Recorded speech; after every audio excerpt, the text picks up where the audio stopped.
And I'm going to dedicate this Hard Knocks Live to the Texas Longhorns baseball team. From top to bottom, there was a bunch of questions that were being asked about this team from the very first pitch. Matter of fact, let's take it all the way back to the offseason when we were still trying to figure out what the team was going to look like. You had lost so many players that it was really hard to figure out what team was going to be fielded.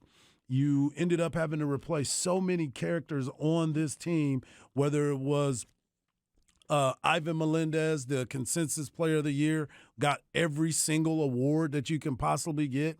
Then you look at some of the guys that got drafted, where they were going, Murph Staley, big pieces, Skylar Messenger, all the way around. There were guys that you were looking at. And, of course, can't forget about my man Douglas Hodo Jr. Hodo, the baller that was tracking center field. Well, then the offseason happens and you start to see different moves and you realize that Texas was going after some big-name guys, but those big-name guys didn't come to the University of Texas. They went on, they went to different universities, and they extended their careers elsewhere.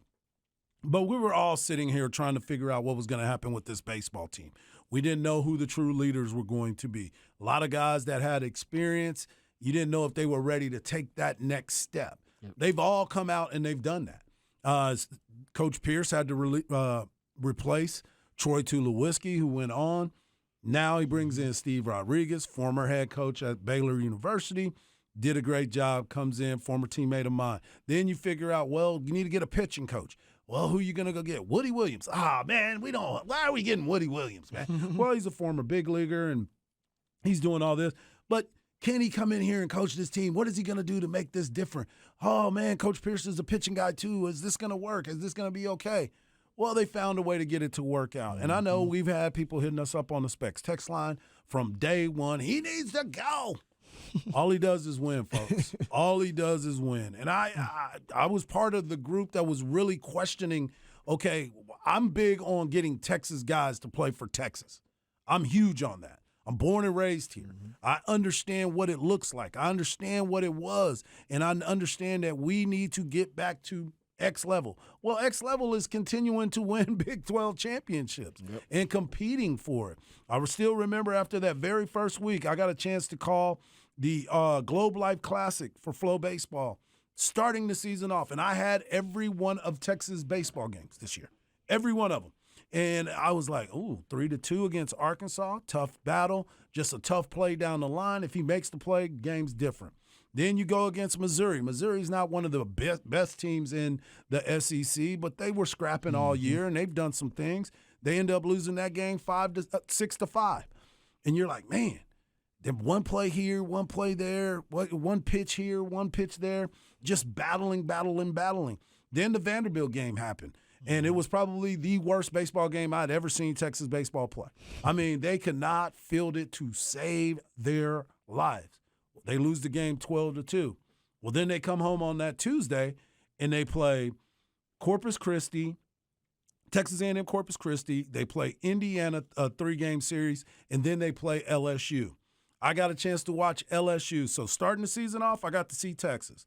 At the Round Rock Classic, I got the chance to call the games. I got a chance to see Kansas State. The Frisco Classic the following week, I got a chance to see Oklahoma. And what did I say when I came back here? Y'all asked me about the panic button. I was like, hey, man, I think these guys got a chance because I've seen the rest of the Big 12, and if everything goes okay, they can be in the mix. And then you see that game against LSU where LeBaron Johnson, Texas ended up losing it. LSU was the number 1 team in the nation. You saw that pitching performance by LBJ, LeBaron Johnson, and we're like, wait a minute. If he can figure it out, this is going to be a good baseball team because we know what Lucas Gordon is going to give us on Friday. Now, is this team going to be able to hit? I was in the elevator at the beginning of the season with Jared Thomas, the first baseman. They call him Snake Farm. That's his nickname now. I was on the elevator, and I asked him, I said, hey, young man, you ready to go? He was like, yeah. I'm so excited about this. I'm like, he was so amped up, and he struggled at the beginning of the season because he was adjusting to college baseball. Yep. Your first weekend, you're going up against arms from the SEC, and you still are trying to figure yourself out at the plate. You're trying to find your comfort level, and all he did was bat, 341 for the season as a freshman. True freshman. That's unbelievable. Who I had talked to some of my scout buddies, and they were like, yeah, this kid's got a chance because of his makeup, his build, the way he goes about it. All he's got to do is figure out how to be comfortable in the batter's box because he played a great first base too. He did an unbelievable job. So this kid comes up and he starts powering the baseball and got hot at the right time. He's got a 341 batting average where people at one point we need to bench him. He's not helping us. No, let him go out there and fight. What'd I say? Long season, let him see pitching. And if you're talented enough, you can flip the script.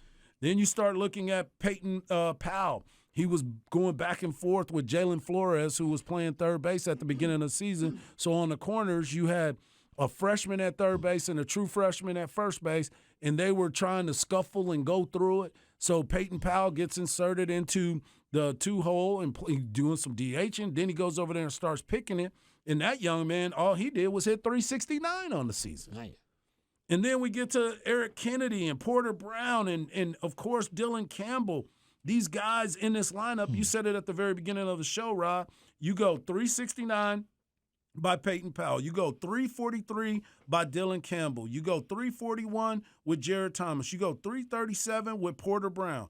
Garrett Gilmette, 317. Eric Kennedy, 313 with 16 bombs. And he's batted from every part of the lineup. Then you look at what Jack O'Dowd was able to do to be the second baseman on this squad. Mitchell Daly, he was having his up and down at shortstop. Kid started making some big-time plays and just started blocking out all the noise and just going and playing. He made the moves. But Coach Pierce moved people around, trying to find it. The one thing that he said he was always going to do is keep his lineup consistent. He did that. He inserted Jared Thomas at the number one, at the leadoff. He's been on. You see Peyton Powell, been on. And Dylan Campbell, who just named Big 12 Player of the Week, has been on the entire start of the season. He was struggling. Oh, man, DC's trying to do too much. What's going to happen with him? All my man does is got a 33-game hitting streak and a 39 consecutive games with reaching base. History in the making. My man is doing his thing. And it's so fun to watch. And as we were talking about, you start looking at this pitching staff. Lucas Gordon, we knew what to expect from him. He ended up going 6-1, started 14 games, made one appearance out of the bullpen, and everybody was losing their mind when he did that. Because remember, it was a side day, and everybody's like, oh, my God, what is he doing? Why is he coming into the game? He pitched. Yep. It was panic. He was going to throw in the bullpen anyway. Let him go out there and get his work in on the mound and have a game situation, and also know, hey, if I need to use him in a pinch to come in and get a lefty out, I can go and get him. And that's exactly what he did. The story for me, though, has been the growth and maturation of LeBaron Johnson. LeBaron Johnson was somebody that you could see the ability. I mean, he's a beautiful athlete. When you look at it, and it's something that a pitching coach dreams of. A big, tall, lanky arm that's got some life that can, if you can work with him and get him to control everything and get that synergy going with his release point, he's nasty. He is definitely nasty. And again, you saw that performance against LSU. So when all of this has taken place and you have guys that accept challenges and accept the opportunities that are given to them, that's huge. And I've been really, really impressed with the way that this team has handled everything. I told you, I said, I want to see what their defense ends up being. How is their defense going to translate? Well, their defense, they got a fielding percentage of .980, which is 14th in the nation. You can play with that. You look at their batting average, ranks 40th in the nation at .302. You look at their slugging percentage, ranks 34th at .511. The pitching staff ranks 12th in ERA in the nation. They are 14th in hits allowed per 9 innings, and they're 37th in WHIP. That's walks, hits per innings pitch. I mean, these guys have gone out there and done an unbelievable job. And from going from the unknown to hoisting that trophy on Saturday at home, this has been probably one of his best works for Coach Pierce, because nobody knew. And if he told you that he knew that was going to happen, I'll be like, come on, dog. Nobody knew. You knew your guys were going to compete because that's what you do when you come here. But as far as knowing that you guys were going to be at the top of the Big 12, I think that would be a far stretch. But I'd also say you don't know what you had until they go out there and start playing. That's true. And you don't know what other teams have until they go out there and start playing. So when people are looking and saying, don't forget, the team that they swept this weekend, they were ranked number 6, and Texas wasn't ranked. And they went out there and beat the snot out of them. Like submission, tapping out in every one of those games. So it gets a little hairy, though, in the back end of that bullpen. That's something that's going to be needed to kind of figure out now that it's crunch time. But as far as the starting pitching, you've gotten everything you could want out of that staff and a lot more. No, it's been unbelievable. Like I said, it's not a turnaround really, but the journey. Because I'm with you, I'm not even sure if this team knew what they were capable of. Right. Right when they went on that 16-game win streak. I think that's when they started to see some of it. Yep. Started to put some of the consistency together. Well, Mac Brown always said you got to be consistently good to be great. And you're not going to get to great till you get consistently good. And I think that's when they saw, hey, man, we can be consistently good. Yep. And if you're consistently good, then you're on the verge of being great.